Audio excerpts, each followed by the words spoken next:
بسم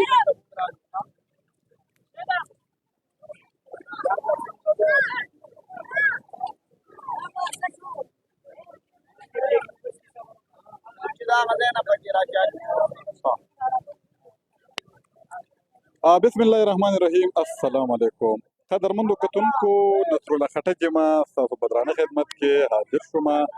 د تنګي نیوز نه بالکل برای راست نیغ په نیغه د وخت کې چې کوم دریای جیندی دی د هغې مقام کې دلته کې موجود یم. دلته چې دی یو دوه هلکان دي، مېلمانه دي چې هغه د دغې د سور کمر پل چې دی د هغې نه دغې اوبه وړلي، دغه بېګا چې کوم دغه باران شوی و، دغه طوفاني باران دی هغه شوی نو دی دغه وړلې. خو دلته کې بلیک حاجي صاحب چې دی نه هم راغلی، تنګي رضاکار ټیم چې دی هغې راغلی، سردار علم حاجي صاحب هم راغلی دی. نو هغوی سره به مو خبرې اترې کوو چې هغوی په دې اړه باندې. بلیک حاجي صاحب دلته کې څنګه راغلی، اطلاع ته څنګه وشوه، څه مو لیدل، څه تیارې به مې دلته کې؟ بسم الله الرحمن الرحیم. دا خو موږ ته اطلاع شوه دلته یو دوه هلکان وړي دي د نیره. نو اوس موږ رالو دا تقریبا د 1 بجې نه وړي دي. دلته کلي دا خلک هم پروتې دي. اوس انشاءالله موږ رالو، خپل سامان هم ځان سره راوړی، ملګري هم راغلي تنګي رضاکار ټیم. نو اوس په خپل کوشش کوو او انشاءالله چې دا هلکان پیدا شي په دغه سره. او دا کوم کتونکي چې دوی ته موږ د دواګانو اپیل هم کوو چې الله پاک د لاشونه موږ ته راکړي او دوی د دوا وکړي چې په اسانتیا سره موږ ته لاشونه میلو شي.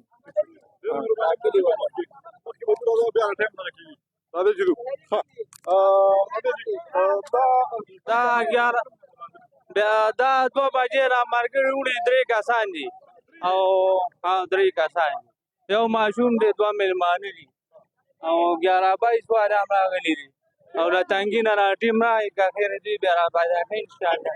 ډېره مهرباني. سردار علم حاجي صاحب هم راغلی دی او موږ به هلته ځو چې د کوم ځای نه دا ماشومان وړلي وي نو هغه ځای ته به ځو او د هغه ځای نه به موږ بیا هغه ځای نه به موږ لا یو راځو. سردار علم حاجي صاحب خیال هم کوه. کوم ځای ته راغلي څه به نه غواړئ؟ یا بسم الله الرحمن. دا خو د دولاب هلته کلي کو او ټلیفون وشوې د چوټي پول کسان وړي. هغه د بلوړ نمبر 2 حافظ الامین د دې راوستل کولې اصلي او دوا ټول خلک مسلمانان کوي چې دا خپل پیدا کې مېلمانه دي. چې دې شکریا دا ټولای ډاکټر ته راځي. ولا خپل هغه کې باقي دوا ټول مسلمانان دوا کې دا پیدا کی. بالکل جی. قدرمنو کتونکو دغه ملګرو ویل چې څه ملګرو یو ګاډي کې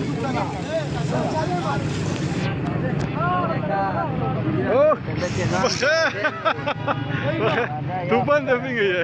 خیر دی جی، ټیک ده، خیریت دی. خو دا خو زموږ دا ملګري تنګي رضاکار ټیم و خو د هغوی راغلل وي موږ هم پکې دغه کوو د لاشونو پسې نو خپل دغه هم ځان سره وروړي. قرباني وکړي ماشوم د تینه راوباسي سردارت کو والدان په ځان پسې لیکي دوی که نه سرکاري کاته کې واچي پیسې به دوی والي. یو حکومت له پکار دي دا دوی چې په کومه طریقه ټرین دی او یا په کومه طریقه دوی کار کوي نو دا د حل نه دی.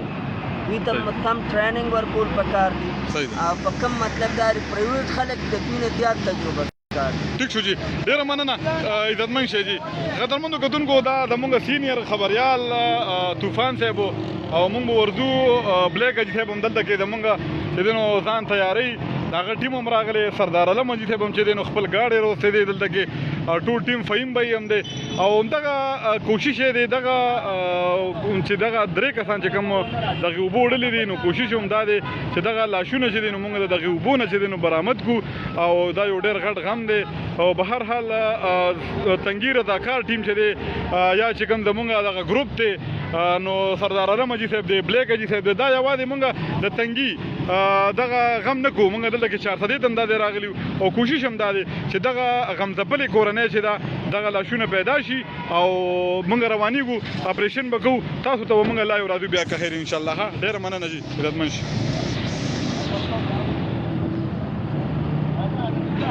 زه تاسو راته شي زه رالم. طوفان صاحب اجازت دی ها مهرباني موږ دا غدا نه روانيږو دې کمرته اول ته ورته به دا غدا نه ودا ټیم مې وروسته بیا راځو پکې دا وارو ها دا موږ نن سره ټول سامان وړي دي اجال مال هم وړي بس راځو پکې ساده جی ها بالکل جی قدرمنو کتونکو موږ روان شو او دا سردار علم جی صاحب مرا سره دی زوبا سور کمر چې دی الته بزو هغه مقام ته بزو او د هغه ځای نه چې دی نو به مونږ را روانېږو لا یو به راځو دغه ټولو ملګرو ته زمونږ خواست دی چې تاسو دعاګانې وکړئ چې دغه لاشونه مونږ بیا ومونو او دغه کم غمجنه کورنۍ چې ده چې هغوی باندې دې وخت کې مړې نشته او جړاګانې شته دغه کم لاشونه چې دي نو هغې پسې لګیا دي نو مونږ به دوکه خیر انشاءالله او دغه لاشونو دپاره به زمونږ چې کم تنګي رضاکار ټیم دی د فیض الامین حاجي صاحب بلیک په مشرۍ کې سردار علم بی دی هغه ټول ملګري دا سره فهیم بی دی دغه ټول سامان مونږ راوړی نو ځو به او کوشش به کوو چې الله پاک دغه ډیډ باډیز چې دي نو دغه مونږ له راکړي وړه ځه څه نشته ها صحیح ده چې انشاءالله چې هلته کې ورسو نو بیا به مونږ لا یو راځو او تاسو ته هم صرف او صرف د دعاګانو خواست دی چې دغه ډیډ باډیز چې دي نو د سیند نه راوستو کې مونږ کامیاب شو ستاسو په دعاګانو سره صحیح ده چې